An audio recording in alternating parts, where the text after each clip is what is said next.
All right. We're here at Fireside Chants.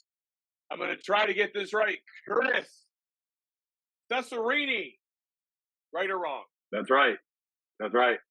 Papaya. Let's go. Let's go. I did my homework. All right, Chris. We got Chris here from Conservative Military Image. You might know him from Street Power, also Back of the Neck, among many other things. We'll dig into that, plus some of his studio work, all that kind of stuff. We got a lot of things to talk about. So we're excited to have you here, Chris. Thanks for joining us.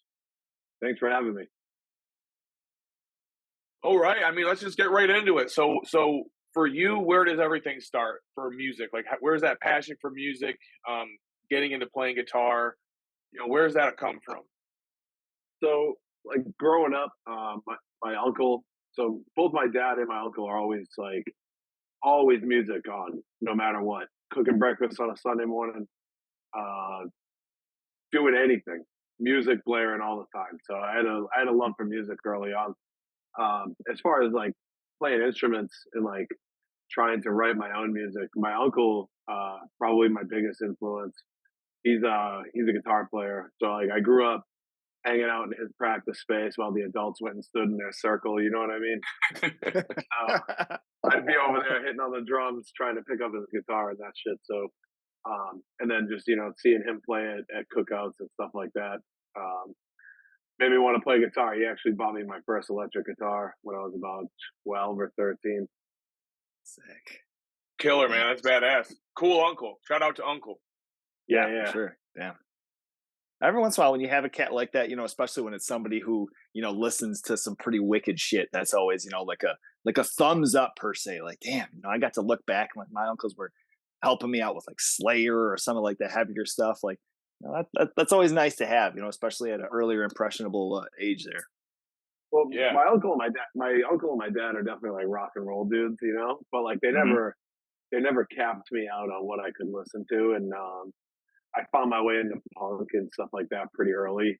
And then I have an older brother. Well, I have two older brothers, but one of them, he's not. I wouldn't say he's like into punk and hardcore, but knew it, So like, I had him turning me on to some shit when I was younger, or being like, "Oh, if you like this, you might like this band from here, from Boston." So that's how I started tapping into local stuff. Were they involved at all in like playing, or did they just have like other friends that it was kind of like a word of mouth thing as far as them knowing some of that underrated hardcore or punk? No, I mean my brother grew up skateboarding, doing graffiti. He's like a hip hop dude though. He makes he makes beats. He sells beats. So like I got records over here that he produced and stuff they're pretty cool. But he put me onto that shit, like skateboarding too.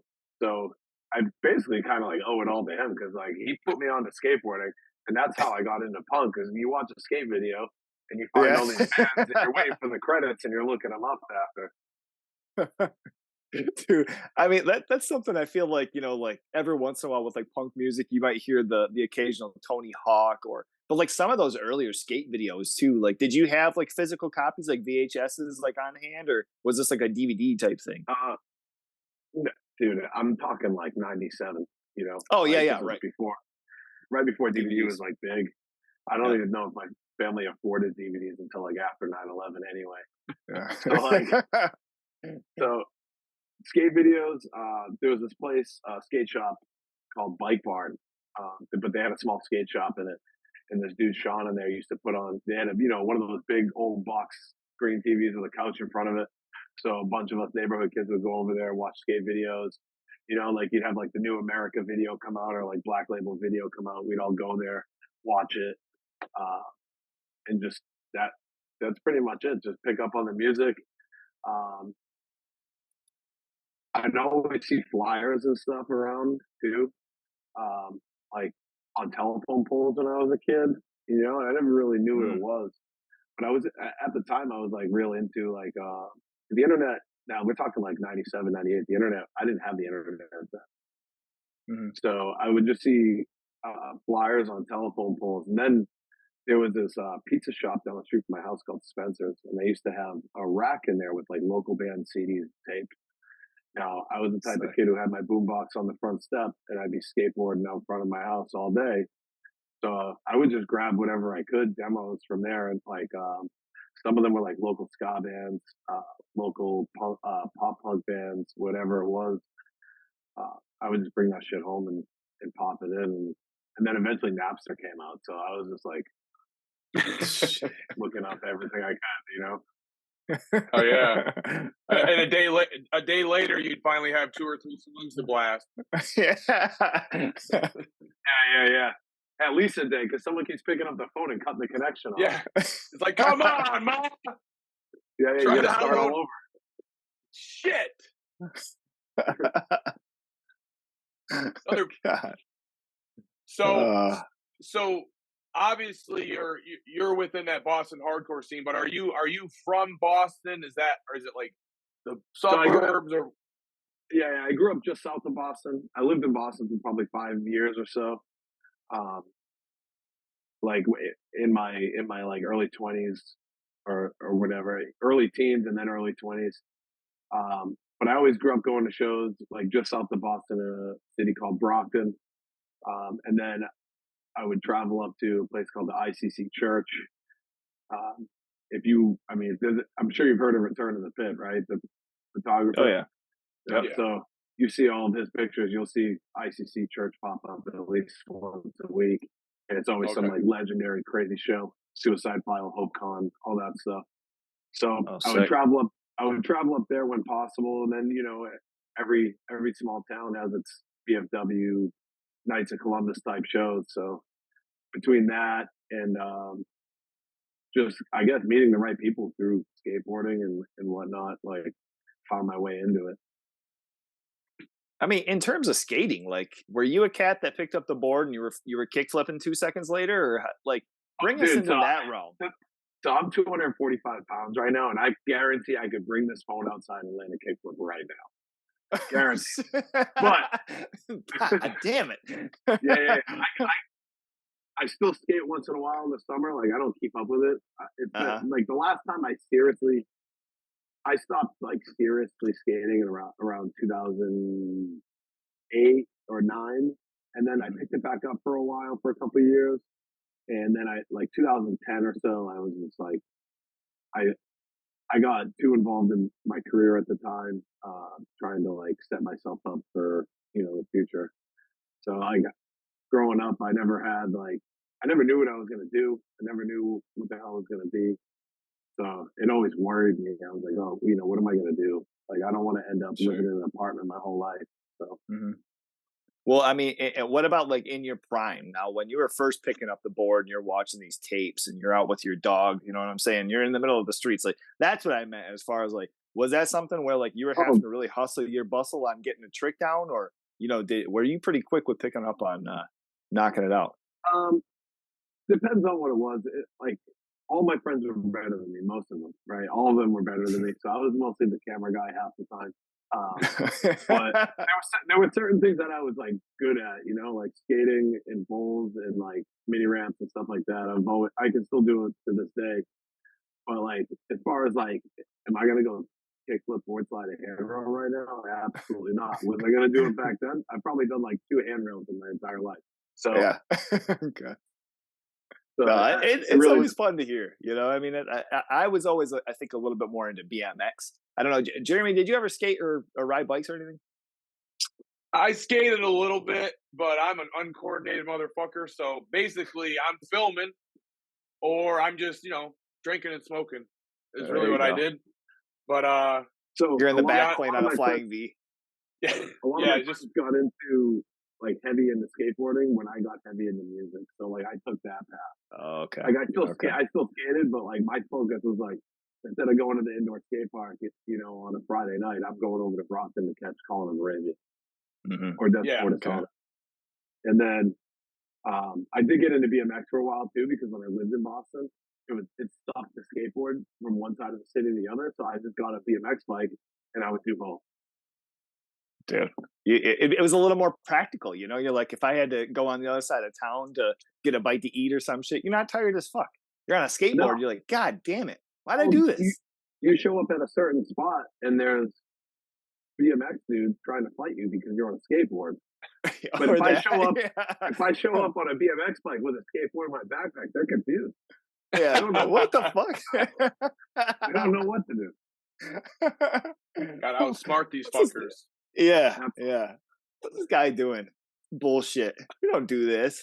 Oh, and then a rollerblader would show up, so then we're all on the same team. You know Oh, what I mean? dude. Yeah. So Then you got a rollerblader roller showed up. Yeah. Yeah. And then it's like He's- skating and BMX against that motherfucker. Get out of here. Yeah. Pink ass skates. No, that's the. I mean, like you mentioned you kind of taking on the whole music aspect a little bit more seriously, and kind of that bringing you away from skating a little bit. Bring us back to that first time of having something physical, as far as being in a band and actually recording something, and having it to a CD or a cassette tape. Where did that come about for you? Oh man. Honestly, there's probably stuff that I recorded on an old tape recorder that's like by myself, because my actual first guitar I found outside. It was an acoustic guitar. Someone was throwing it away. So, but that was like I was real young, and then by the time I was like, I left that outside again. It got ruined. So then, like years later, I literally remember as like a little kid, because my family was poor, dude. I'm like looking out the window at any star I could find, being like, man, I hope I get a guitar someday. So my uncle finally got me one when I was like 12 or 13. And the first thing I did was lock myself in my bedroom and start learning everything I could. And I was like, okay, my dad and my uncle, they listen to like Led Zeppelin a lot, right? They're classic rock guys. So I'm like, okay, well, I know these songs, so maybe I should learn them. So I start learning stuff like that, but I'm like, all right, but I like punk, so let me learn some Misfits songs. And then I was like, but I want to learn heavier stuff. And at the time, I was like, what's heavier? Like, I'm not gonna go. Slipknot was huge at the time, but I was like, yeah, I don't know how to play that stuff. And then the internet came about, like 2000 or whatever, 99, 2000, and they were tab websites, and I just started learning every Metallica song that I could get my hands on. So I was like, oh hell yeah, this is sick. And then I discovered like drop tuning, right, which I don't play in anymore, but as like a 13-year-old kid, you discover that, you're like, oh my god, you feel like you're pioneering like a new genre, So and you're just like the baddest motherfucker too. You're just like, fuck yeah, big dick. Yeah. Oh, dude, like crazy. I couldn't even tell you the amount of time. Like for the amount of time that I spent in my room playing guitar, I should be 1,000 times better than I am right now. But Same. I just wanted to play. I just wanted to play the shit I like. I didn't learn other shit. I wanted to get myself to a place where I could write my own music immediately. So whether that's a good or a bad habit that I had when I first started learning, whatever. But that's all I wanted to do was write my own music. So I was like, oh, how do I write something like Seek and Destroy? Well, I went and learned Seek and Destroy, and I'm like, oh, if I hold this open like this, I can make these noises. Oh yeah, fuck, dude. It's cool too, because like, I mean, you mentioned kind of sitting down and like learning something like Led Zeppelin, but then having the interest of listening to something like Misfits, and like, man, I really want to play that. It's like when you sit down and actually like look at the breakdown of it, like something like playing Led Zeppelin is incredibly fucking difficult, or at least to my ear. I'm not a guitarist. Whereas like you put on something like Misfits, and it's like, this just sounds fucking cool, even though it's simple. Like, there's like a beauty in that. It for sure was like difficult learning that stuff. I didn't learn a ton of it. Like I learned enough so that I got to the point where I was like, okay, I don't want to play classic rock. Like I want to play heavier stuff. So I was like, oh. And at the time, like I'm a young kid. I don't know any better. I'm like, who even knows the Misfits? I don't know. I see them on people's t-shirts once in a while. This is like, I feel like it was kind of before the Hot Topic. Hold on, I gotta fix that. I feel like it was like before the big Hot Topic Misfits boom. So, I thought they were just some underground band that I was like super cool to know, and then I was just like, oh, you can look these guys up on the brand new internet that we have. Yeah. With my AOL 12-hour free disk, So, like kids someday you'll be able to discover. Dude, they'd be throwing them around like frisbees. I'd be grabbing them, bringing them home. Like, I got another 400 hours for free on AOL. So that's awesome. I mean, as far as like, like those early times and having like cassettes that you're recording, but like you coming together with, your first boys and having something recorded down as a band, let's just say, where did that come involved for you? Um, Probably like 2 months after I got the guitar. I was probably like 12 or 13 years old. Okay. I just wanted to write super heavy shit, and at the time, like really the only local bands that I knew about were like grindcore bands because those are the ones that I saw on. And I didn't even really like that music that much, but I Mm. was like, oh, this is what local music is. So I would find them on websites like hfcmp3.com, and I don't know how old you guys are, but that website used to be the best. I fucking Uh, remember that shit. That's crazy. God, I haven't and thought of like that in forever. yeah, and like early MySpace days and stuff like that, you would find all this music on there. So I was like, oh, cool, I can put this in drop tuning and play that stuff. Um, so that was probably like maybe 12 or so. And then yeah, I don't know. It eventually just get like it happened so fast, like finding new stuff and moving to this and finding what I actually love. I think my older brother one day was like, "Oh, you listen to this band?" I think it was Back in the Neck actually, because I'm not an original member. And those dudes used to live a street or hang out a street over from me.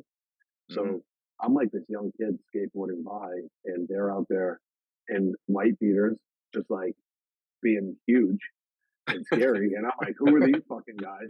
Like these guys seem cool. And then I like because I saw their name on a flyer before, and I looked them up and discovered them like probably right after they released Fly Everyone. And I was like, this is the best thing I ever heard in my life. And then through them, I heard like that's what it's on. And my brother's like, hey, check out this Blood for Blood record. And Oh yeah. that was like a pivotal moment for me. Like Blood for Blood, I was like, this is the best thing I ever heard in my life. And it speaks it shouldn't speak to a 13-year-old kid, but like I felt like It it has did, that draw, dude. Yeah, Yeah, it's yeah. got this draw. You know what I'm saying? God damn it. Oh, it's sick. I But love listen, I love hearing that. we recorded on like a tape player, I think, and made copies of it. And this is in middle school. I remember I bought white cassette tapes, printed it, wrote on it in Sharpie, and just handed them out in middle school. I think there's actually a kid that I went to school with who still has a copy of that. That's probably the Oh first recording shit. I've ever actually been on with like a full band. So we're talking like Damn. sixth grade, maybe. What Yeah. I mean, where are we getting white cassette tapes? Like, was this from a local Kmart that just randomly had them, or what? Probably with the Radio Shack. I have no idea. It was so long ago. Oof, fucking Radio Shack, dude. You need some Dude, they white might cassette tapes, some studio headphones. They got you. they might have even been it might have even been like someone else's cassette tape with already shit on it, and I just alcohol it up and recorded over it. You know? And then I had like a boombox Awesome. where I could like play on one side and record on the other. So I just copied them that way at my house. I Fuck think I probably yeah. made like 10 of them or 20 of them and handed them out in middle school to kids who Oh, did dude. not listen to that type of music at all. They probably never even heard of it. I know I turned a couple of them though, for sure. That's awesome. Fuck. This isn't Prince. Son of a bitch. Who did this? No, God damn it! Where's the that's ace sick. of base? All right, Jeremy, let's dig into the records. We were going to kind of touch on some personal favorites.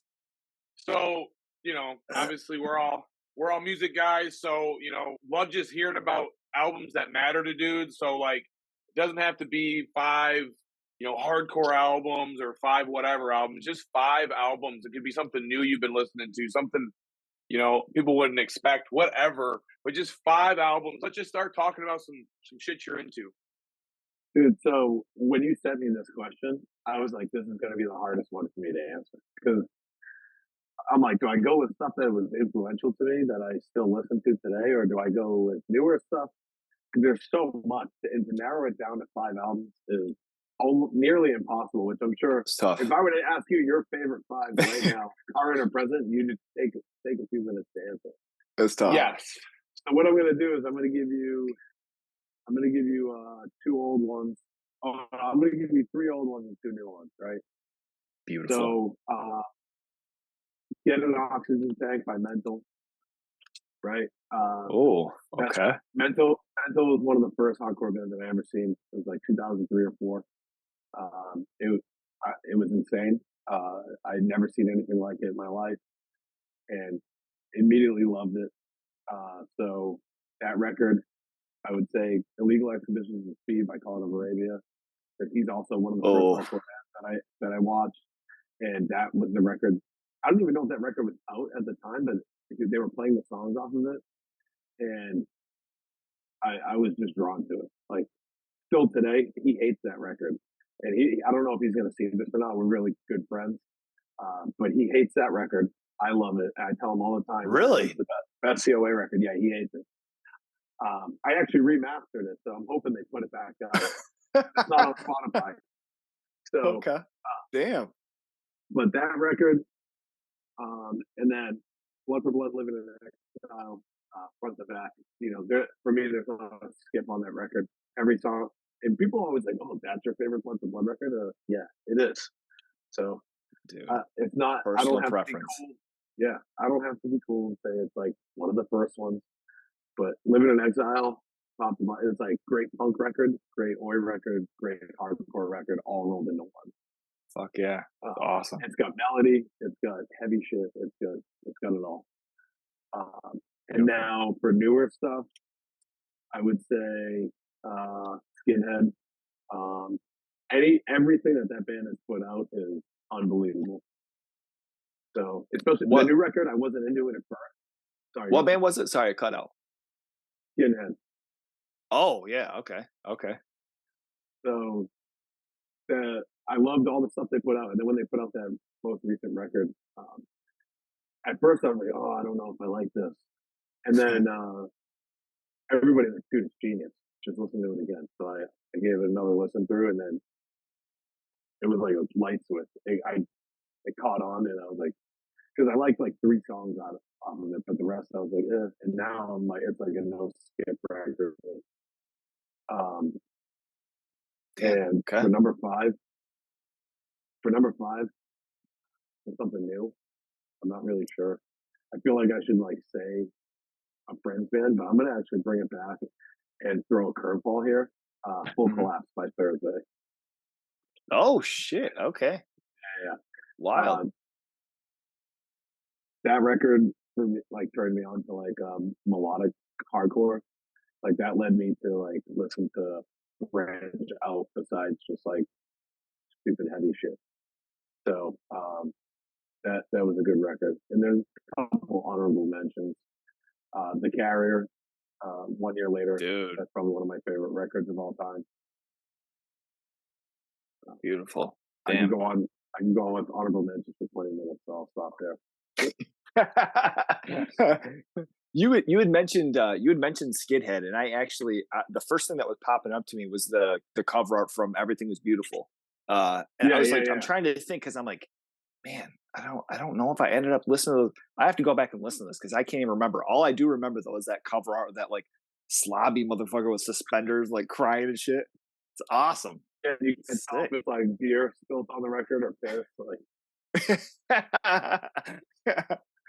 Awesome. Damn. Okay, I'm gonna have to check that out after we hang this up. I can't remember if I listened to that or not, but obviously, I mean, sick. You mentioned it. Yeah. Okay. Yeah, sweet. That rules. What I mean, as far as like, because you mentioned not being into the drop tuning anymore or ultra heavy or anything like that.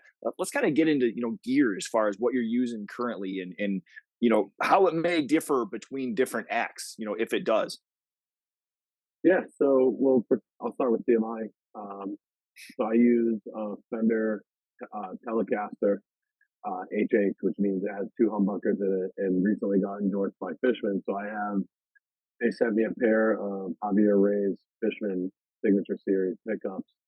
And I just used them on this last run in Texas that we did with like Incendiary and God's Hate, Switching Tongues, Judiciary, Slow Bleed, bunch of awesome bands, Valencia, bunch of good bands. The pickup sounded unreal. I've always wanted a pair, but couldn't bring myself to spend $350 on a pair of pickups because mine sounded just fine, but these are great. That's the guitar I usually use for CMI. As far as like being on the road with them, I'm at the mercy of like whatever head is the band before us, really. Which I have a little pedal setup that I bring. It's like 4 pedals. It's got a noise gate, it's got a tuner, it's got a delay, it's got a reverb. I only really use the reverb most of the time, and then, but if I need to, like we went to Europe, I brought overdrive pedal only because I didn't know if the amps were going to have the amp distortion or whatnot.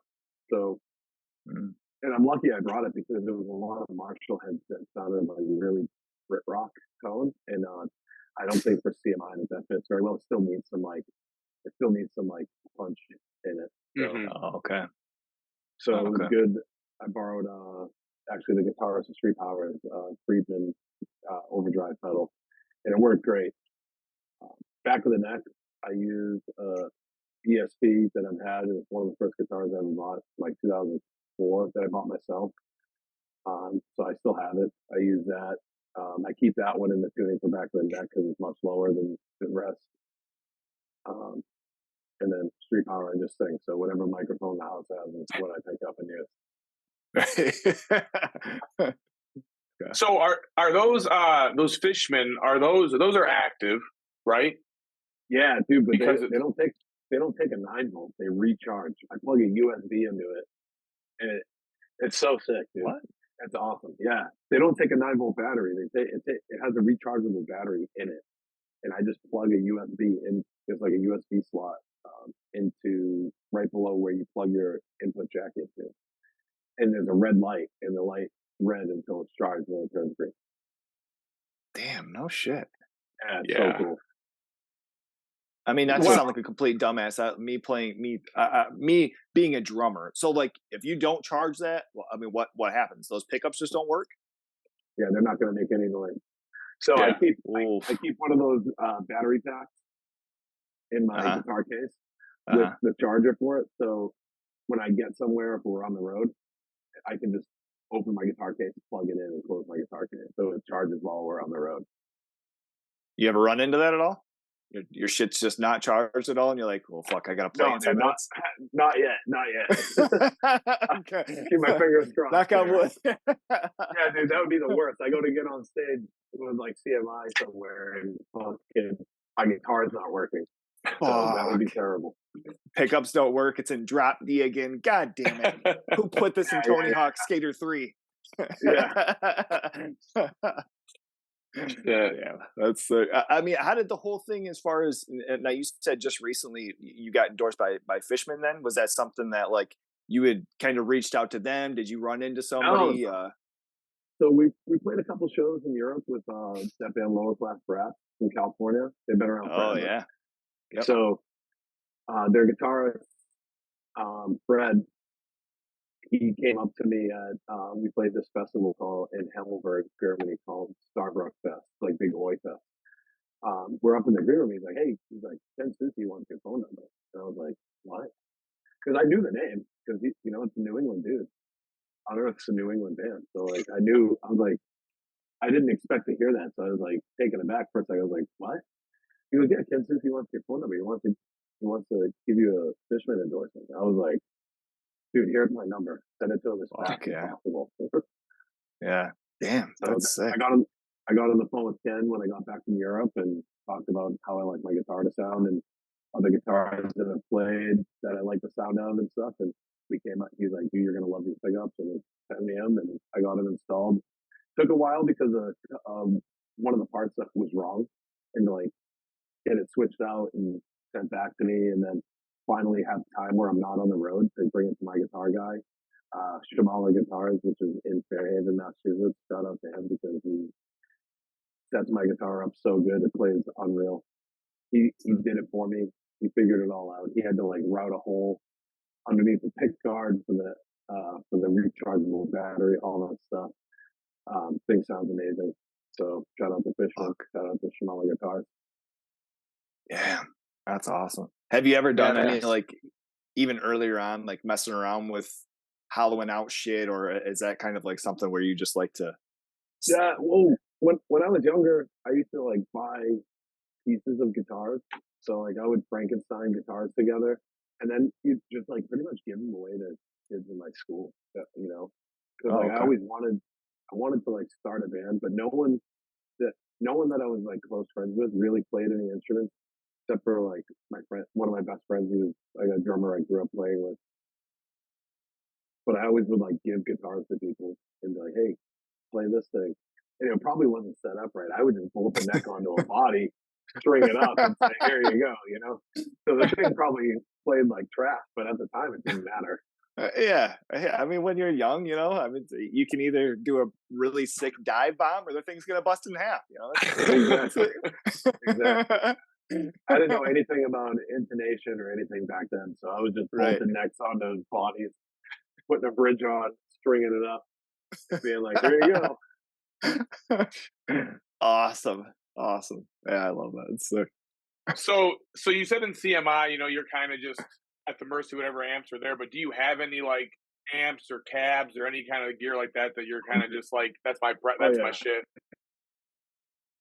hold on, ready? So this is just a few of them right here. I don't know if they'll. Oh, Oh, okay, and then orange. I got more in that room behind. Or is the guitar 3 power. He left it here, but I have a couple caps over there. My favorite to use is I have a 6505 plus head TV. Um, it's like the Cadillac of heads. It's you can't beat it. And then Nope. I got a basin cab, 4x12 cab, which I had my old band got endorsed a long time ago by this company, and I'm pretty sure Mesa bought them out years later. But we got these cabs, and the guitarist of that band still had it, and he had that 65 plus. And when I started playing again, because there was a couple of years I took off from being in bands because of having kids and stuff. Mm. He wasn't playing anymore because he also just had a kid. He sold it to me for pennies on the dollar. Damn. So grateful for that because it's an unbelievable setup. Yeah. But Man. Yep. I swear by 6505s or 5150s, whatever you want to call them. But that's for me. Like I can't ever get away from them. Like I have a Mesa dual rec. I love it, but I've it got a sounds couple too other heads. yeah. I don't mind Masons, but they sound too like honky. Like Yeah. I don't know how else to describe it. It's like too wide. It's like too Yeah. round. Yeah. But the 6505 plus, man, it just cuts right through you. I love Yeah. that head. Yep, 100%. Like anytime I play on one, I'm just like, that's it right there. Like I don't have to fuck around too much. Like no matter where I'm at in the EQ, I'm gonna be like, I can live with this. Like this sounds good.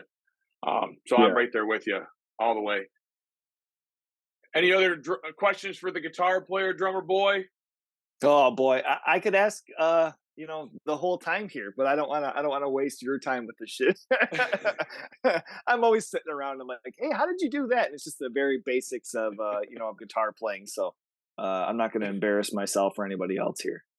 This bullshit. Is there anything, I mean, as far as like, pickup wise or something that maybe you had at one point that you had sold, or something that you've maybe had early on that you're like, man, at one point or another I might have to get this back in my round, of utensils that I use. As far as like either like an amp or a Guitar guitar. or pet, yeah. So not really. That that ESP that I was talking about, I still have. I never got rid of it.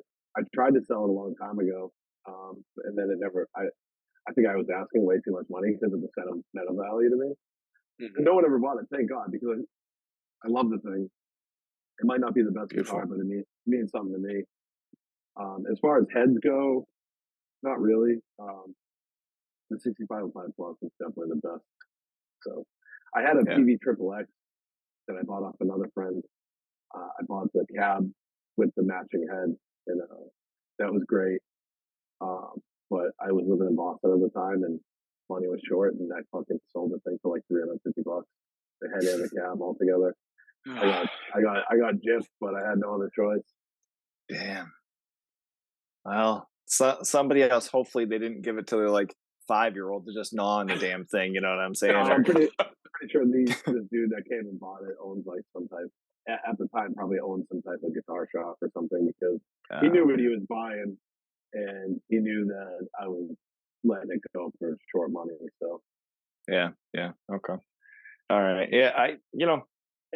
I think maybe that's even a better answer because you don't have like all these different things that you're like, fuck, early on I let go of this and now this thing is like, so who were we talking to recently? I was talking about like they had a fucking Warlock and then like sold it and now all those things like these things are like thousands of dollars. Like what? Yeah, Spencer dude, from that's Full the House. guitar that, Oh the yeah, guitar the that Spencer. I never wanted. Like the weird shaped guitars. I had one. I had a Jackson Kelly when I was younger, and I sold it because I was like, "This thing sucks." Dude, It looked weird. I just wasn't into it. I had a that's Floyd a Rose that's on the it, which was even yeah. more foreign to me at the time. I mean, do you have Floyd Rose on any of your setups? No. Okay, all right. I have, And I figured I have two Telecasters, and I have the ESP Horizon, and then there's a couple like friends guitars that I have in there that I'm just have whatever. They've been sitting here for a year or two. yeah. But I don't play them at all. Okay. Now, like we've kind of touched a little bit. I think maybe even a starting point is starting with CMI. And like I think something that was interesting to me was kind of learning about the dawning and the start of this band. And maybe even from your personal perspective, what could you say about the start of this band and how you came to be involved with it? So it was not last summer, but the summer before. Um, I had just moved into this house the April before, and the guitarist from Street Power, who was in the band at the time, um, when I bought this place, he was like, "Oh, dude, I live 5 minutes from there because I lived a half hour away from here." So now I'm like, "Oh, cool, we'll get to be closer. Like, we can write more music, do whatever." So one day he comes over and he's like, "Dude, have you heard of that CMI band?" And I pulled my phone out of my pocket and opened Spotify. I was like, it was on CMI, and I was like, "This is the best shit I ever heard." So at the time, they were just like a Spotify band. They hadn't played any shows. And then I saw one of my friends posted that like a video of their practice, and it was only a 4-piece, and it was their first practice. And I was like, "Oh shit!"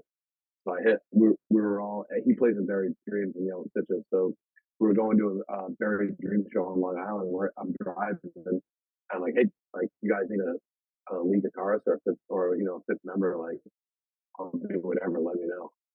Like, I love that shit.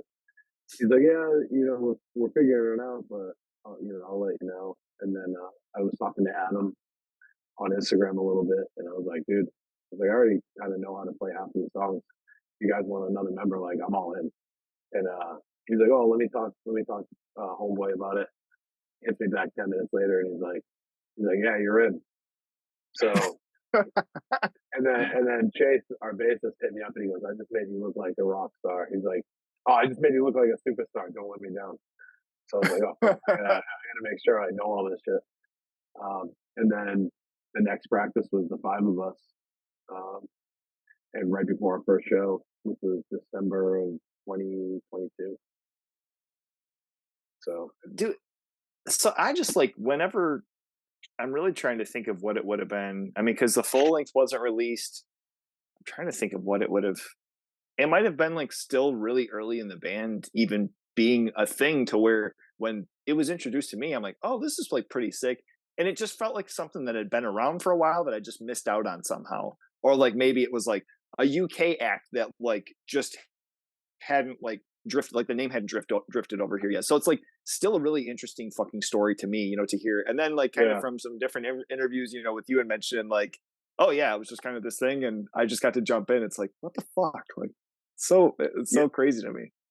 It was pretty crazy. Like, it just appeared on Spotify one day, and then all of a sudden it just exploded. Everybody I knew was listening to that band. Everybody. Crazy. Like people I would never expect to listen to it were listening to it. and I loved it. I had to be a part of it. Like I wasn't going to take no for an answer, really. I'm t- I'm trying to think of what it would have been. I don't know. I'm what's the record with the track that I ended up mentioning with That's casual violence, right? Oh no, you're talking about Generation Kill. no. Yeah. Yeah, so that would have Is been that on. that's That not would have been I'm on not your Skinhead. skin. That would have been on Oh, the that is on Skinhead Skinhead. EP. Okay, so where would that have been as far as was that like a later release? I guess I'm like No, completely fucking drifting off from. That no, was March 8th, 2022. yeah, yeah. So that was right That, before the full length then? that was early, yeah. So the full length came out summer. I think it was like May 12th. 2023. Yeah, May 2023.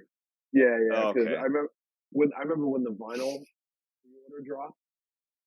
We were in Florida and we were in a van playing our first run of Florida shows, and we were all like, "Oh, the full length's about to drop." The pre-order and the website crashed, and they sold out in 48 seconds.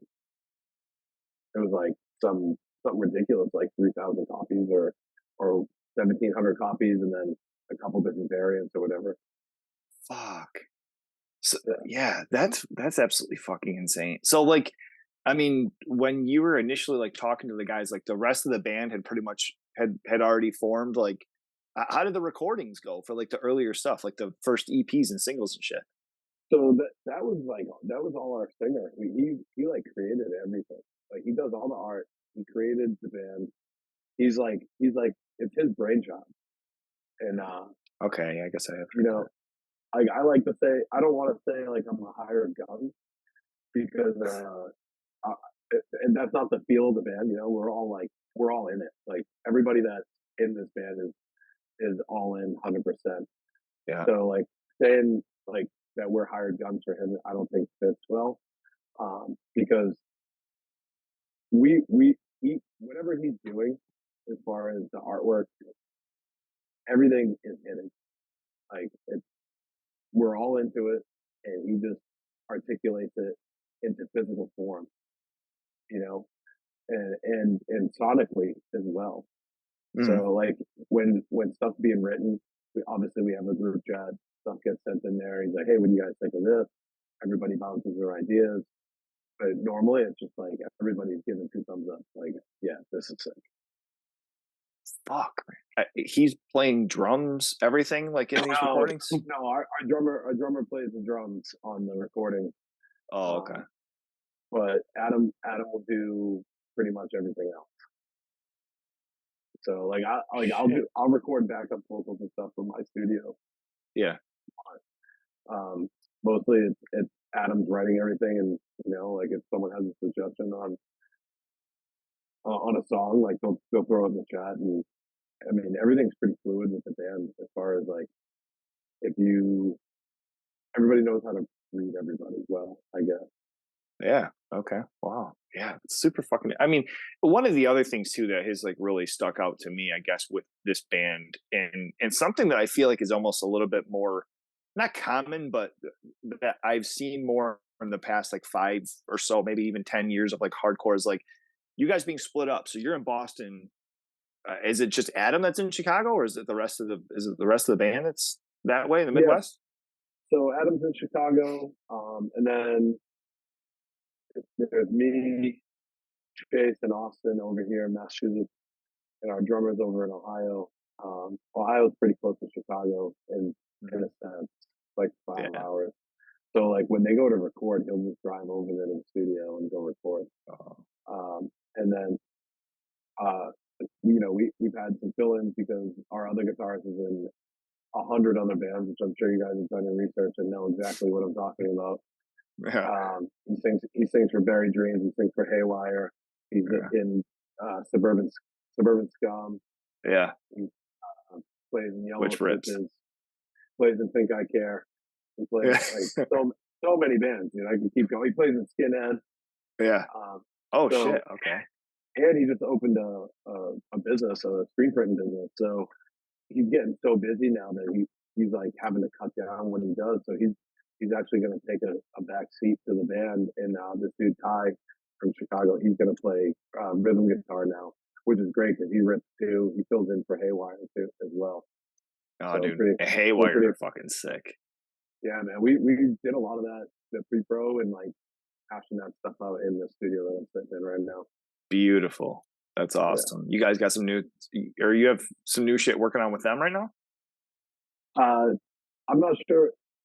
I'm not sure if he's recording it, where he's recording it, but I'm sure. I mean, he's Austin's like creative genius, you know. So like, I'm sure he's got plenty of stuff written up his sleeve. That it was awesome working with him and like seeing how, because he'll jump from the drums to the guitar to the bass to vocals like it's nothing, and like he doesn't have these songs written down anywhere. He just had them in his head. He might have had a couple cell phone recordings of him playing unplugged on an electric, but all of those songs we pre-pro'd out here, and it was just crazy watching it all unfold.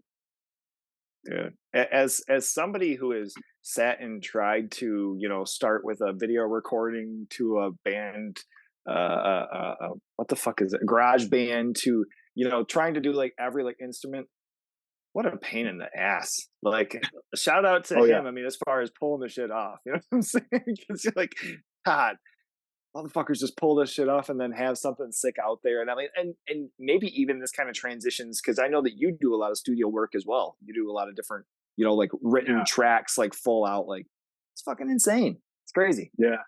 There's a lot of stuff like when I don't have anything to like mix, master, or work on, I'll just like write stuff, record it, put drums to it, bass, make it a full song, and then it just sits on my computer until I either forget about it, or sometimes I'll post that like, oh hey, like if anyone wants to buy these songs, and people hit me up and they buy them, which is cool. Because then I feel like they're not going to waste, because I'm not going to use them for anything, because they don't fit any of the projects I'm doing. But I took the time to write them and record them, so it's cool to see them go to you. Oh, okay. Now, I mean, is that like a conscious thing, as far as like, hey, I'm gonna write a pop punk song or a metalcore song or some shit, just so that it's like when something comes up, like this isn't going to be confused with, you know, any of the other acts? I'll just plug my guitar in, and usually I'll be like practicing like CMI songs or Back of the Neck songs, and then I'll take a break and I'll just hit the record button on my audio program and start recording a riff, and then I'll say, oh, and then it just, you know, snowballs from there, and I'll just write a song. Beautiful. I mean, and since, you know, we have kind of had the conversation, Jeremy and I know that he's mentioned wanting to dig into the street power. I'm gonna stop fucking talking for a minute, because I know he's like, well, just let me cover this. Let's dig into street power, brothers. So yeah, so I was talking about CMI. Let's get into some other things you're a part of. You know, we got street power. So how does it compare being the vocalist of like being the guitar player, like for you personally? I wouldn't say I like one more than the other. They both have, you know, they're both fun for sure. Street power, I've never sang for a band before, so like it's something I've always wanted to do. I always loved grabbing the mic and doing guest vocals and stuff like that. So I was like, oh, I want to try my hand at like writing lyrics and all this. So like 2021, maybe late 2021, I just was like, oh, I'm gonna start this band, and it did work out with a couple people here and there, and then it started to come together. And I was like, oh, I don't know if this is going to go anywhere, but I'm going to drop these 3 songs and see how it goes. And it did really well off the bat. Not like crazy, but well enough for me to like say, okay, I'm going to put out another couple songs. And then, so a lot of people like to call it a clothing brand with a soundtrack, because we have so much merch all the time. So we yeah, but I mean, it's fun, dude. The shows always go crazy. I write the way I write on purpose, so that I only have to sing half the songs. You know, I like handing the mic off. I like the energy, all that stuff. Oh, okay. That, I mean, I feel like that's like one of those things too, where talking with like different buddies and shit, and they'll be like, man, I just don't like, not that you're saying, not that you're saying gang vocals, but different things like that, where you have that in mind and you're doing a 30-minute set, 40-minute set. It's like, you might get pretty fucking winded. And if you have an opportunity where you can put it out there and people know the 4 words that they have to say 15 times in a row, that's just going to help you go off. Like, that's a move, dude. That's a fucking power move. Yeah, dude, I screwed up on the Friends of Hay record. I put guest vocal spots on every fucking song, so all those people aren't at all the shows we play. So I'm like, either trying to find someone to do those parts, or well, our new guitarist, he joined in September. He does a lot of the backup parts, and then our main guitarist, his career is like very demanding, so he can't always tour with us. So we usually have Jeremy from Cruhan fill in, and Jeremy just gets up there and rips. He doesn't really do any background vocals, but our other main guitarist, Chad, he'll do a lot of the backup and guest spots. But our new guitarist Olin, he does a lot of them now too, which helps me out big time because it sucks, man. Like I'll be singing my part, and then it's immediately into a guest vocal part, and then immediately back to me, and I'm like dying up there. So, but if there's people singing along, I can just hand the mic out, and it's great. If one guy only knows half of it, he holds it out to somebody else grabs it. So, oh yeah.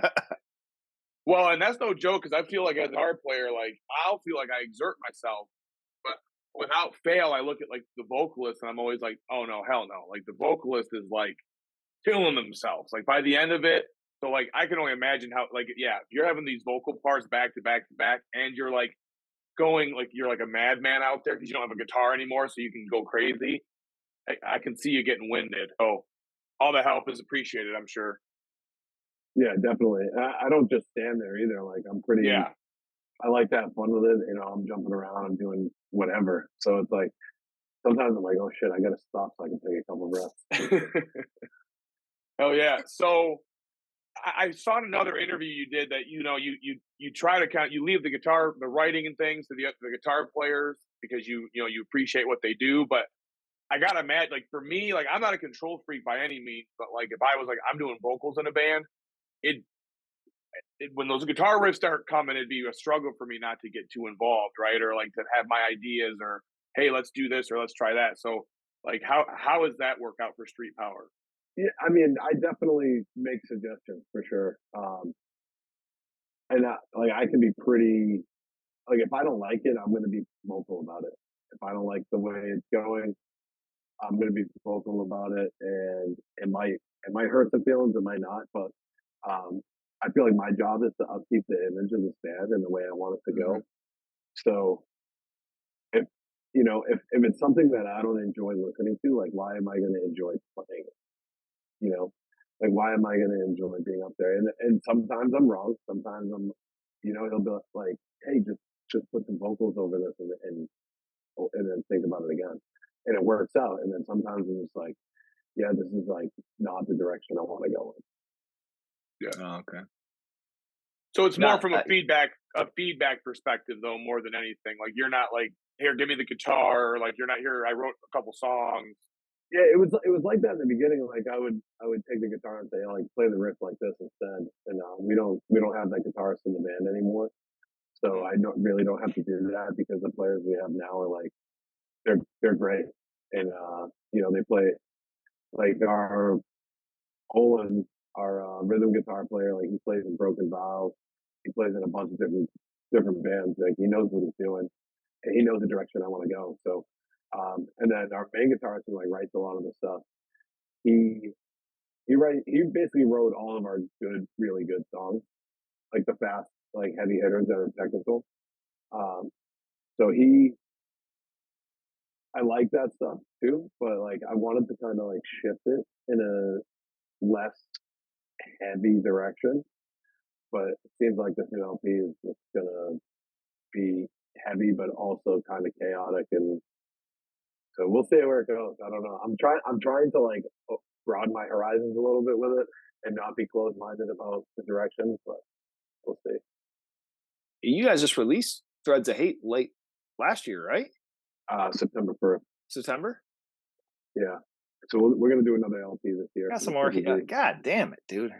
All right. You know, but it's a beautiful thing. You know what I'm saying? Every once in a while, you're just like, fuck.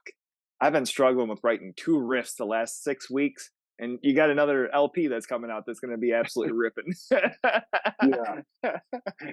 No, I was I going to hope mention. I so. mean, oh, go ahead, go ahead. I'm hoping to have. We're hoping to have something out by like end of summer. Damn, So really? yeah. Fuck, it's awesome.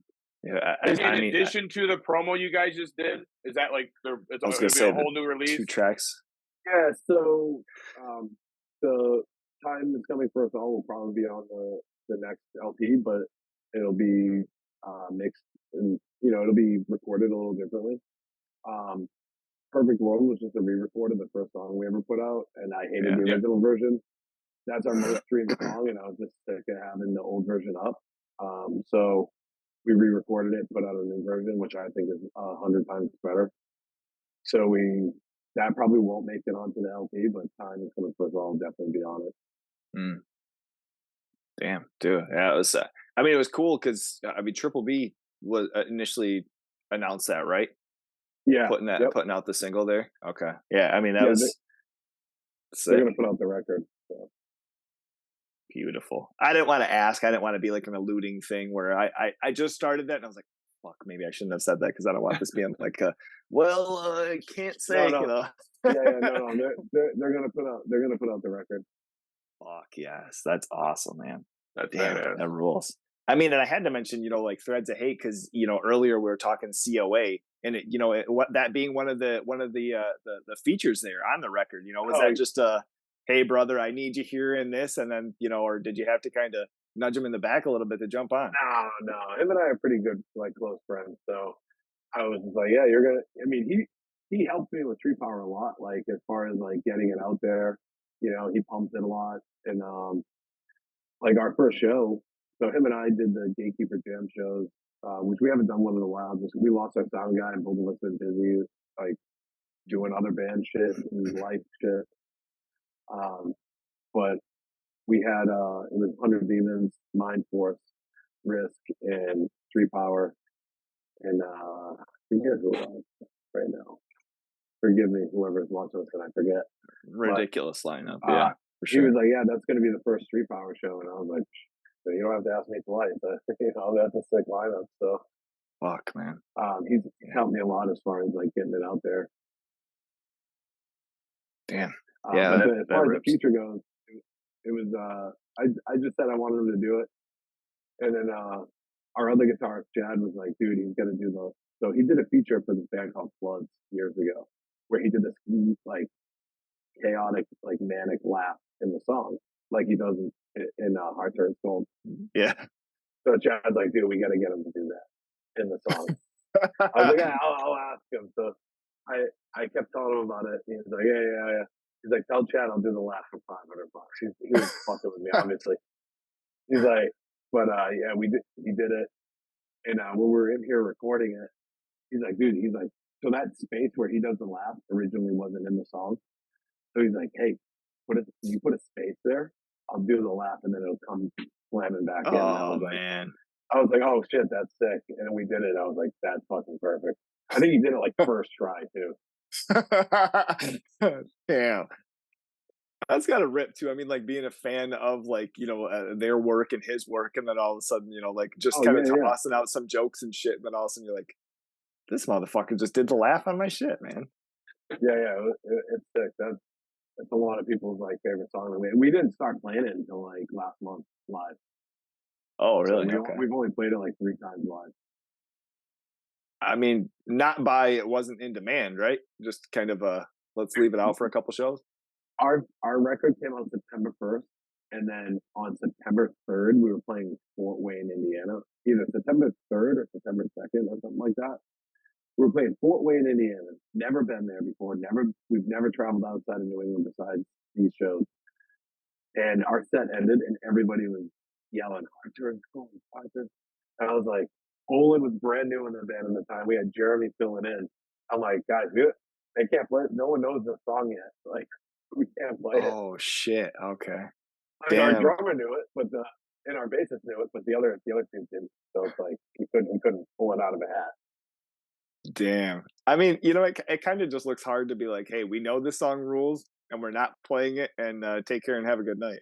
I wasn't expecting them to be saying that, so I was Yeah. totally off guard. Like the record man. came out like a day or two before that. That's Man. wild. That Being is like sick. Fort Wayne, Indiana, of all places, and you're just like, what the hell is this going to be tonight? And then it's like people are popping off and just like, I mean, that's just got to feel so like fuck yeah, like we're doing something. Like I knew it. I knew this was going to be good. So that's just got to feel so good, that payoff. Yeah, it was cool. It feels good. Like when we play a show, like dude, we played McAllen, Texas. Street Power's first time in Texas, like a month and a half ago or so. Played Austin, it was pretty good. Went down to McAllen on a Saturday, which was like a border town, 5.5 hours. So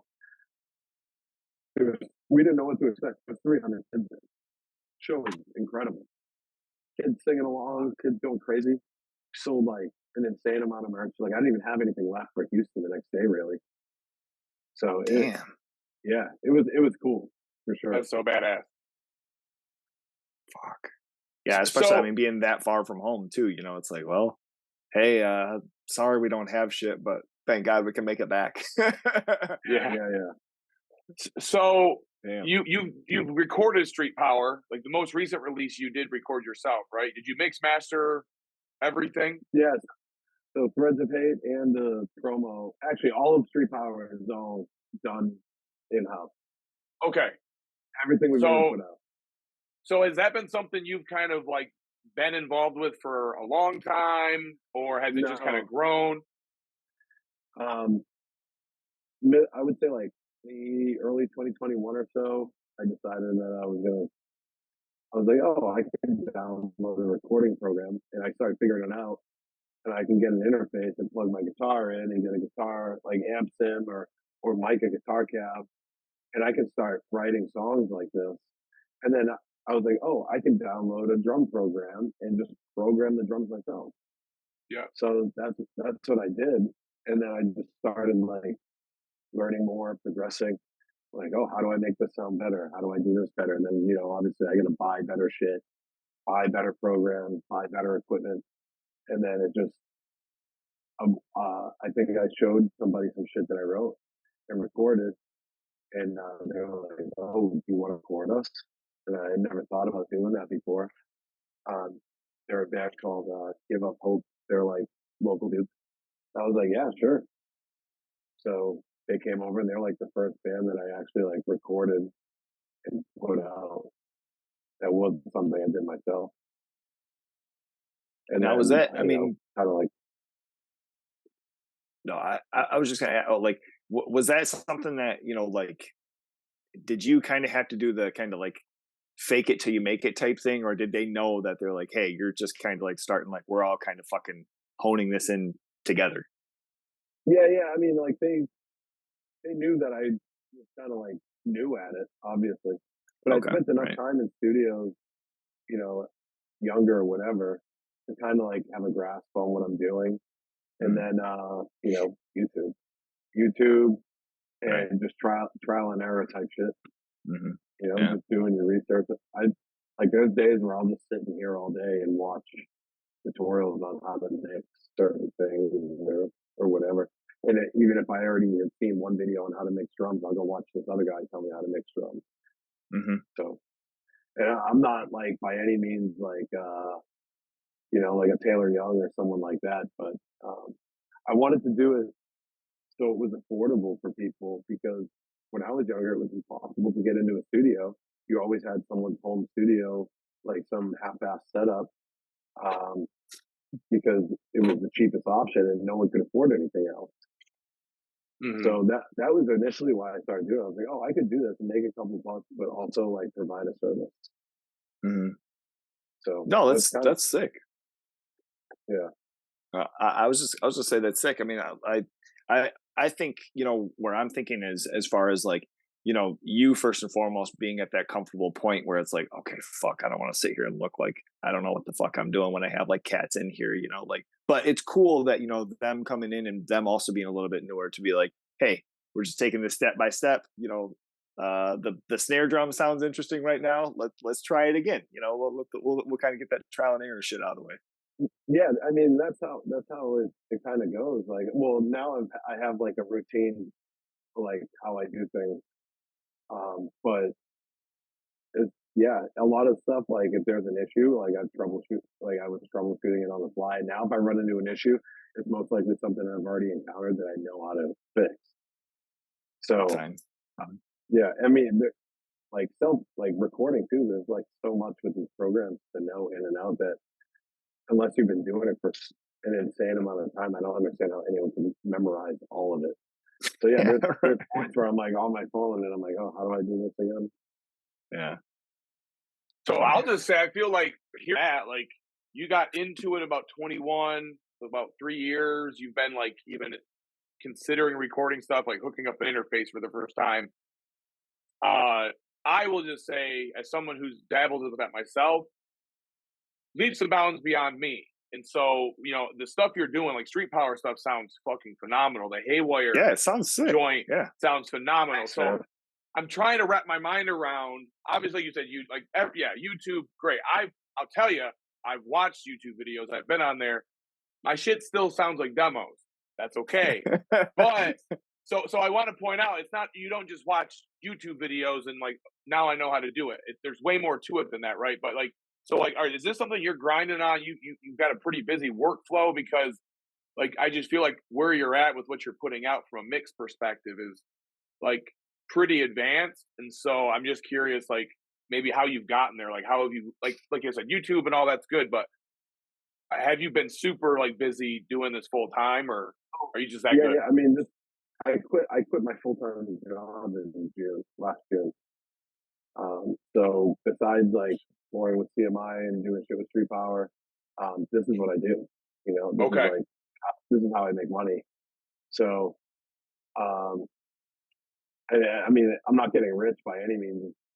I'm like the amount of time that I spend here to the amount of money that I make doesn't really like do it that much justice. It's okay, but um, it's really just like sitting here and me listening to shit over and over again and trying different things and getting it because like I know how I want certain stuff to sound. So like I try and put myself in the band's shoes. Like if my recording engineer sent this back to me, like what am I gonna think?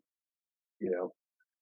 So like I wanna it's tough for me to even send mixes that aren't done because I don't want them to think that that's even close to the final product. So like I just sometimes I sit here and I'll even do too much and I'll say, okay, I gotta stop. It's starting to it came full circle now, starting to sound bad again. So I'll just stop. I'll take everything off, all the EQs, everything I did, and start over from scratch the next day. So it really is just trial and error, and I'll listen to it on my monitors. I'll listen to it on my headphones. I'll listen to it in the car, and just try and get it how I want it to sound or how I think the band wants it to sound. Yeah, I mean, dude, honestly, like for as much as I've listened to Threads of Hate, and I guess I would have to, go over, different other records that you've done, but listening in the car stereo, headphones at the gym. I mean, there's no sense of somebody that's like just kind of fucking, dabbling by no means. So I mean, like, yeah. Thank you. I don't even know how I did that because that record, honestly, to me, even sounds great. And I'm like the promo that we put out was supposed to sound kind of like demo-y. It wasn't supposed to sound like a big produced thing, kind of like how Threads of Hate sounds. So it does. But I still, yeah, I still wish that I like made like the promo tracks like brighter and like a little bigger. Like I feel like it sounds a little too demo-y, but I think it fucking rips. Maybe it's just maybe you guys just rip, so it doesn't matter. But that's the thing. That's the thing. That they're great at playing all their instruments, so that's perfect. And sometimes when I send it in the group chat, I'm impatient as fuck. So if I send it in the group chat and I don't have a response on how it sounds in 10 minutes, I'm like, all right, cool, send it in. Thank So, God Apple has unsend. You fucks. See you later. yeah. I'll make another band. No, dude. I mean, it's sick, and like you say, I mean, just as far as the musicianship, everybody, my thing obviously is the drums, the tightness, the power behind it, the kick drum that's absolutely kicking me in the chest, dude. It sounds fat as fuck. That's bravo. I just kind of do it like how I want, how like shit that I like listening to. If I'm listening to a heavy band like that, I want that kick sounding like that. I want the snare sounding like it's like snapping through my head. Like that. So I just tried to like emulate that stuff. I'm not doing anything new. I'm just doing it my way, I guess. Like my way, but I'm taking shit that I like and trying to emulate it without being a professional. Like we're all these people, most of these people that bands I listen to record in big professional studios. So now, Well, I mean, do you go ahead? So that's something I was gonna say is I feel like that lends itself to, I think, your ear, just like from all the bands you've been in. You said you grew up listening to music all the Experience. time. Because my thought is that I feel like the bands at least that you're in, and I know you haven't recorded every band you're in and all that, and you have different roles in them, but I feel like they nail the sound. You listen to CMI, it's like the sound is nailed. It's got a certain tone, a certain vibe. The sound yeah, is nailed. It doesn't sound like you know an OA band that's trying to sound like a pop punk band or something. You know what I mean? It sounds like what it should. And then when you listen to Street Power, same thing. And Back of the Neck, it's like same thing. It's like it's as heavy as it fucking has to be. Whereas Street Power kind of finds that middle ground. And then so I think that's a big part of it too. It's just like you said, like getting it, like knowing it, like being like in touch. exactly. Yeah, just you know, exactly what you said. Just knowing it, and I have a certain vision for how I want it to be, and like it's not just my band, but like it's something that I'm the singer, but I kind of like I'm in charge of like how this band is presented to the rest of the world. So Mm-hmm. and like everybody puts in equal effort in the band. It's not just me. Like Mm-hmm. there's constantly ideas being thrown around in our group chat every day. But as being the front man, and I feel like that kind of lands on me to make sure I want it to be a certain way. So and then maybe I'm stubborn sometimes. I can admit that. I definitely am. Like I said earlier, like I try to broaden my horizons as far as like their ideas and do writing certain riffs or whatever. So this next LP is gonna be crazy. I don't even know. There's like because our guitarist, our main writer, his favorite band is Converge. So like he's like, hey, let's write some more crazy shit. Whoa. Yeah. Oh shit, dude.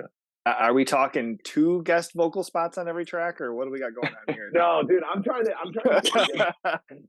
keep the guest vocal spots off. There's a couple that I kind of want to get, maybe. Like, I want to have Brian from DVD because I didn't have him on the last record, but I had everybody else in Boston Hardcore on it. So I want to have Brian on it. I would love to get Akil from Ended on it. That's my boy. I don't think he's ever done a guest spot, so I would love for him to do one for us. Um, so we'll see, man. I don't know. I'm gonna try and keep it to a minimum this time though, because playing that shit live sucks. I mean, now in touching, we've gotten on Street Power at CMI, but Back in the Neck, 2021, we get a new single. This band has been around for a minute, and we just ran. We get Dead is the American Dream.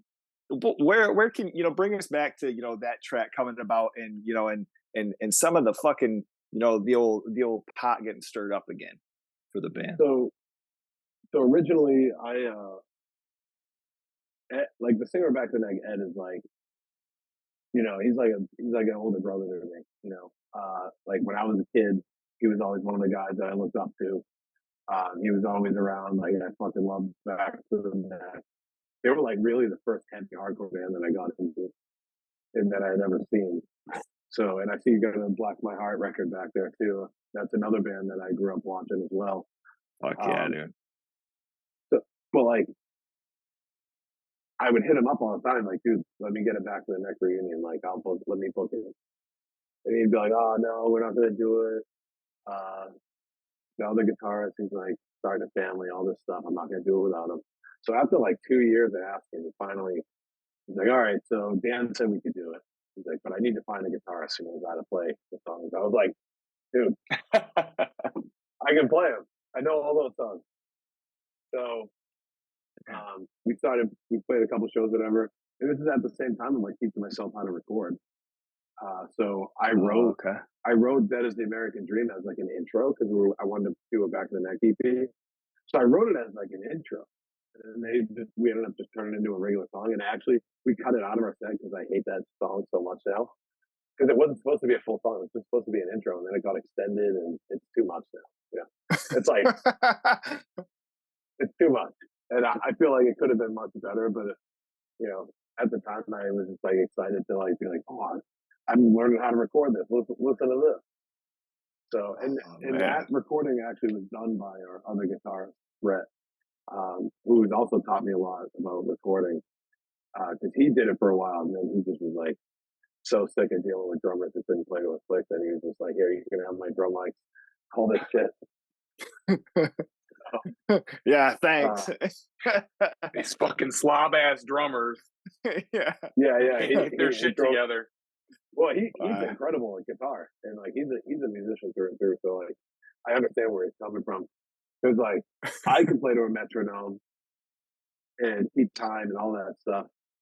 And when I record a band that can't play to a metronome, like it's grueling.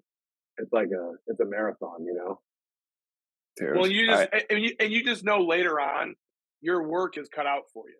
Like if you're gonna get, especially if it's heavy shit, you're gonna be like you're gonna be spending just like days editing slop. Yeah, days. Yeah, when you say days, it's like 8-hour days. Yeah, the whole shift because it's not gonna hit. It sounds weak as shit, and so like you gotta get it tight somehow. Yeah, they have to line up. Everything has to line up. Yeah, I will say though that there has been times where I have been, like working with somebody, and I'll say, just to keep it, like impersonal, whether it was a studio or whatever, working with this person, I'm sitting here telling them, I'm like, yo, this part is in 3/4, and you have the metronome at 4/4. That doesn't work. Oh yeah, okay, gotcha. So then all of a sudden they would like change it to like the high note on the first like click, and it would still go like, and I'm like, you're fucking it's still 4/4. What are you fucking doing? Like you want to get mad at me? So look, anybody that's recording, just know the difference between just time measures. You know what I'm saying? Like, luckily, pretty much everything that I've recorded is 4/4, so I don't have to deal with that. Fucking dude, I'm just like, hey man, I do not want to seem like a dickhead here who can't play. Because truthfully, I am a grunge ass fucking drum player. I'll be the first person to tell you. However, I know the difference between what the signature is, and fucking help me by just changing the time signature on this. Get out of here, Neil Peart.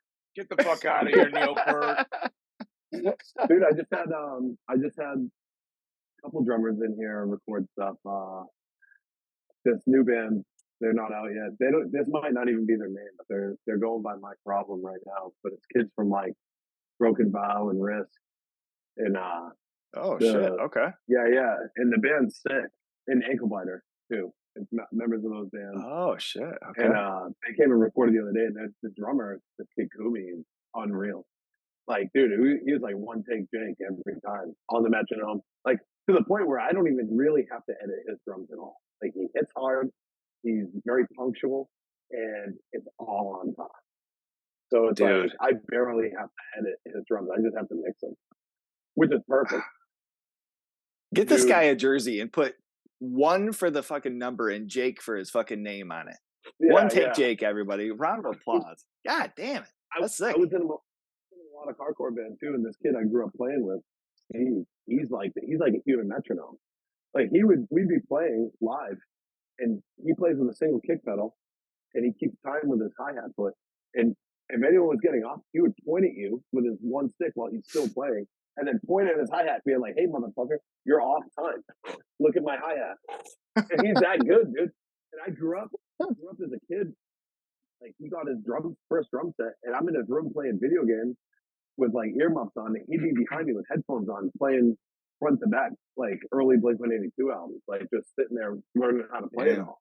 And his dad was an incredible drummer too, so like he just has it in him, you know. And like playing with him growing up, I'm so spoiled with drummers because I always try and I'm in my brain, I'm like comparing everybody to him because he can just play anything. So I'm like, oh man, if only Steve was here right now. Is he still playing? He just had a baby. Okay. He's kind of like a homebody now. He plays. His band just recorded. They're not like really. I don't think they do. They don't do shows or anything like that yet. Anyway, but they're like. I don't even know. It's not pop punk, but it's not shoegaze. It's kind of like an in between indie. I would say like an indie type band. And I forget the name of it. It has something to do with moss or something like that. I don't know. I feel like an asshole now. But Mossio. I think, yeah, something. Yeah, that's like all he's done since our last band ended. So, but he, like I said, he's been like he started a family and he's got this big beautiful house he bought that he's restoring. It's like older house. It's, you know, he's like caught up in that in his career. So he did the touring thing for a long time, and he played in a bunch of bands. He played in a pop punk band called American Verse for a long time. He filled in for some tours for a Lost Words, stuff like that. So oh shit, okay. Yeah, he's over the gig life. He just likes to record. He's done it. Yeah, you know, it's funny too because like you mentioned Blink-182, and like it always sounds like such a simple kind of silly band when they're talking about wieners and all this shit, but it's like when you look into like the musicianship, like drum wise, even pre Travis Barker, like they've always had really solid, I mean, percussion in that band, and you know, playing along with it. I mean, it works on your chops. I'll say that much. Shit. Dude, I'm talking like out days and days and days, just sitting and I'd be playing this PlayStation, playing like fucking Madden or Resident Evil or something, you know, PlayStation 1. And he's behind me on his drum set and then squeezed into his bedroom with headphones on into a giant boombox playing fucking front to back Dude Ranch, you know? Your hair's just blowing all over the place. You're like, can I just concentrate on the plays here? God damn it, I'm down by 10. Yeah. But like, I feel like him and I always like we get together and like if we like sit in a room, we can come up with something and write something like on the spot. You know, I've been playing. That's awesome, man. That's since like fifth grade. So beautiful. And now, I mean, we got a little off track, but are we expecting anything? I mean, as far as back of the neck, anything that you can touch on, even shows wise, or show wise, not really. Like we get offers sometimes, but back to the next 21 years old, 22 years old, you know. So it's like if we play more than one show a year, it's not going to do well, you know. So like one show a year, 2 shows a year, maybe one out of state, one in state. Right now we got no shows lined up, and we, like I said, I wanted to do the EP. I had written some songs, the other guitarists had written some songs, but everybody in that band is learned. Everybody's got normal life shit going on, so it's tough to put it together. I would love to, because there's some cool songs that we had written. I have like demo shit on my computer, so does the other guitarists, like all shit that we like wrote ourselves and tossed around. But there's probably like 2 or 3 more complete songs at least. That they don't have vocals on them, but they're complete songs. Badass. Yeah. Well, yeah, and no pressure by any means, but you know, the last track that got put out, I mean, was absolutely sick, with or without your approval. I thought it was a fucking badass track. And I mean, everything you're doing, dude, everything you're doing is absolutely solid, and it was really cool for you know, us to be able to get the time to be able to sit down and hear about this shit, dude, because you're killing it, man. You've got some fucking awesome shit going on. Thanks, man. Oh yeah, I probably wrote that song off half a bottle of Espolòn, by the way. You what? At the time, I was like, "Oh, this sounds great." I said I probably wrote that "Dead is the American Dream" song off half a bottle of Espolòn. tequila. I just like wrote it off the spot, and I was like, oh, check this out. And I was like, this would be a cool intro for a new record, and then it's just becoming a song. So. Yeah, they're like, hey, guess what? This is the record. Thanks, man. Yeah. This is it. This is it. This is what we're putting out. That's it. I don't know. Maybe after this podcast, I'll get off the phone. I'll call the other guitarist. I know he's up. So I'll be like, hey, man, let's put out 2 or 3 more songs. Dude, come on, get some more. Get some more of that tequila, brother. You know what I'm saying? Fireside Chants label will put it out. We'll put it out on Spotify. Don't do that. We do not have funding for this shit. No. We'll put it on Spotify. We'll get it on Spotify. We'll even get it on iTunes. Apple Music. There you go. Okay. We'll handle all of that. Just Pandora exclusive. Oh my God, these fuckers in Pandora. Don't get me started with it. My dad still uses it. I get fired up.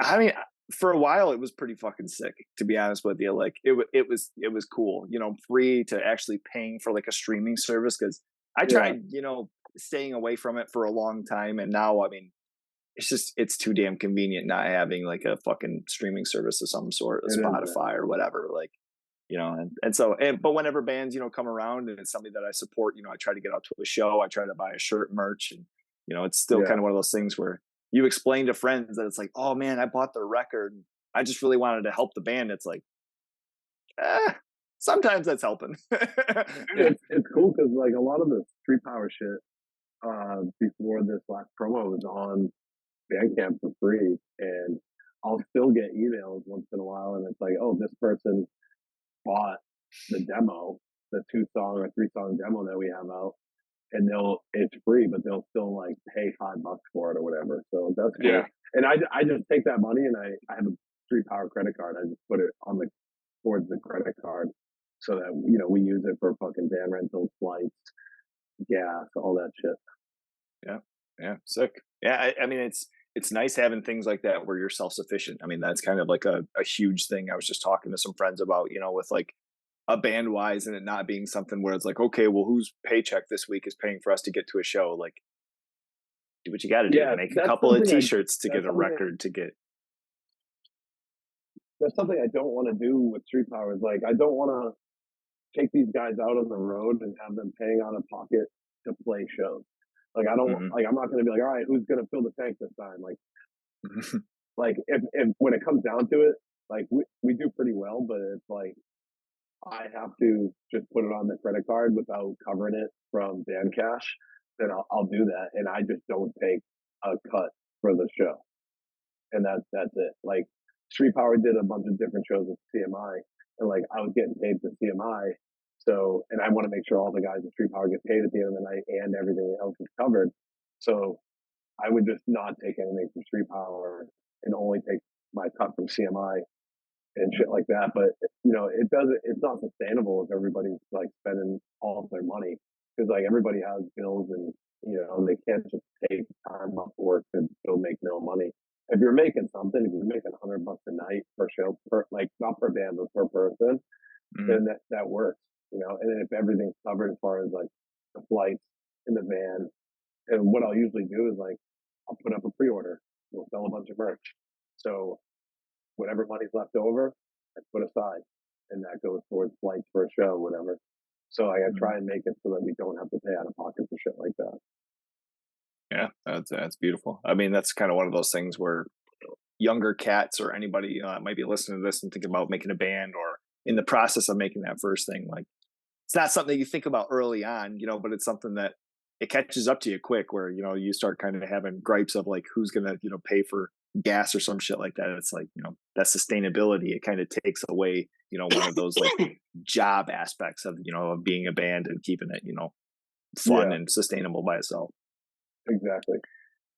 What I mean, I think we're kind of on the wrap with this as far as you, and what do you have going on? You got some bigger shows, you got some tours that are coming up.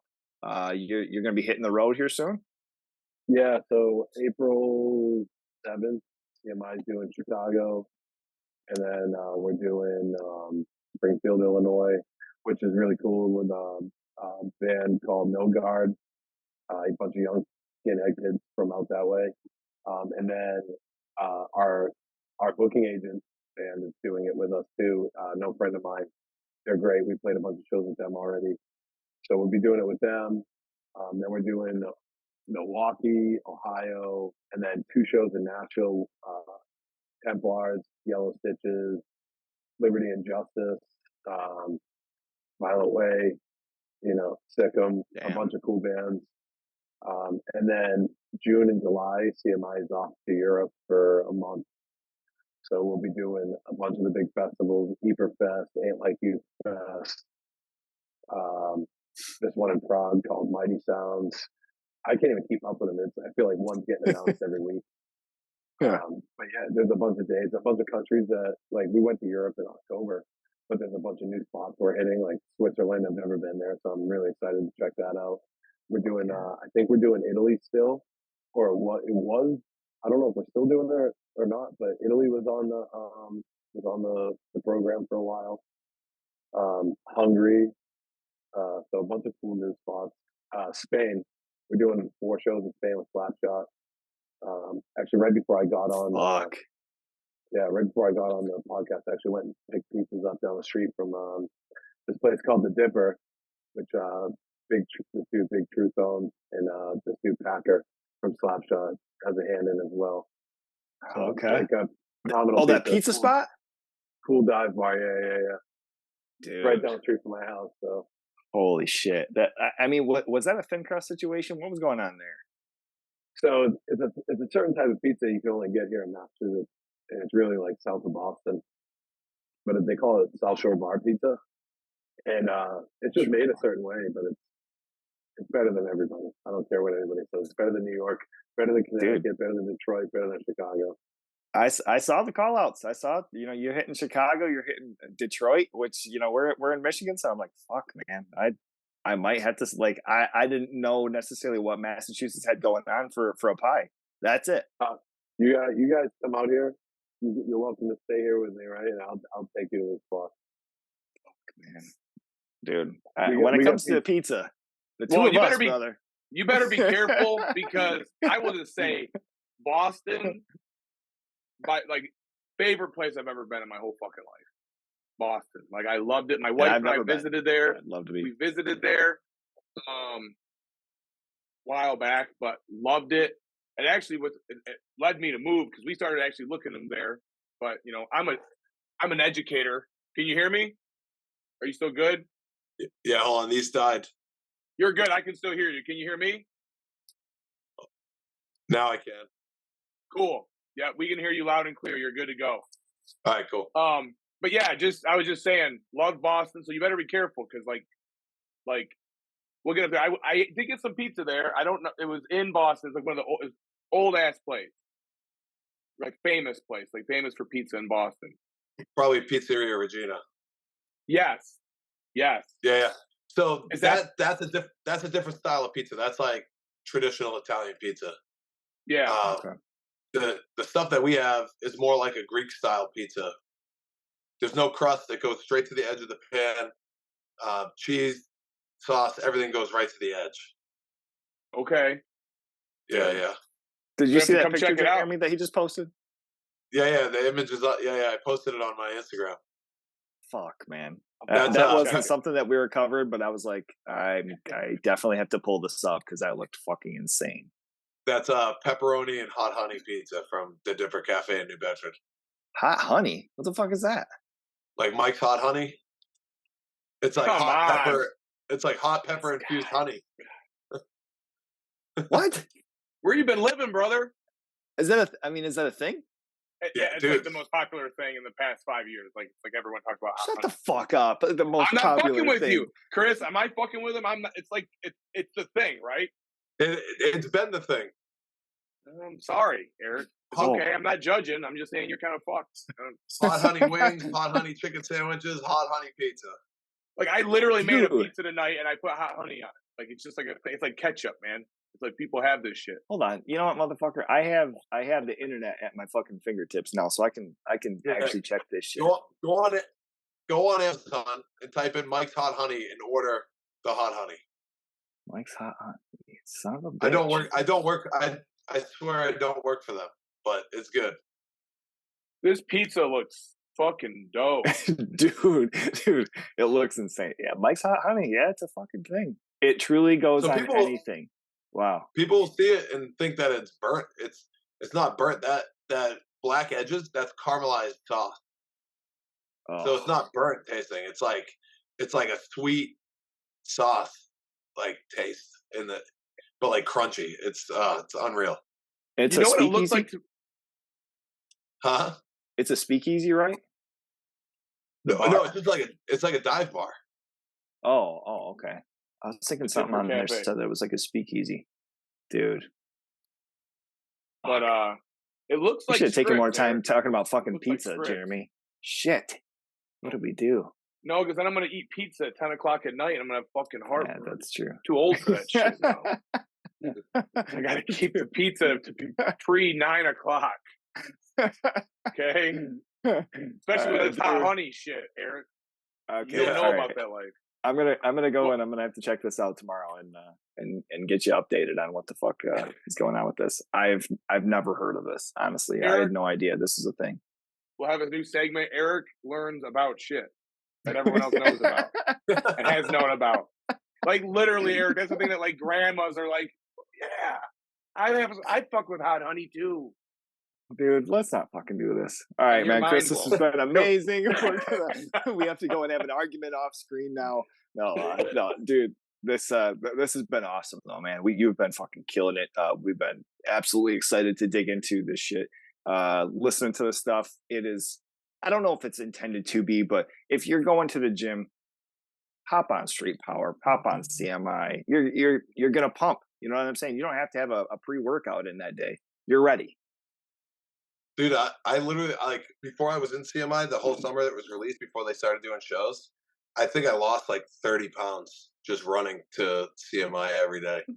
Dude, For me, I'm telling it you. was like a reawakening of like army cadence to me, you know? So like it was just sick. I was like, you know what, dude? Like, 'cause I used to be in really good shape, and then over like the course of like 8 years or so, I was sitting in an excavator all day, so I'm just like fucking snacking, being a fat piece of shit, and having kids and all that stuff. And I was like, Yeah. oh my god, dude, I'm fucking disgusting. What happened? And then I heard that shit, and I was like, I was like, dude, being fat's stupid. I gotta like get my shit together. Dude, It like reawakened that in me. one of the first, I was just gonna say that, and to reiterate your point, one of the first times I remember being at the gym listening to the records like flowing through was I'm trying to think of what record it would have been, but the hardcore, hit it, man, hit it, like that cadence, Yeah. that like Summertime I can't remember Skinhead. what movie that's from. It's a Ranger like army cadence, like I don't know what movie it's from, but that's a like a Ranger cadence, in Like the a Army. cadence, yeah. Oh, dude, and I'm just like on the treadmill, and I'm like, oh, wait a minute. Yeah, I'm trying not to make an asshole out of myself, yelling right back to it. I'm like, okay, all right, I can make this extra mile. Shit, we're all right.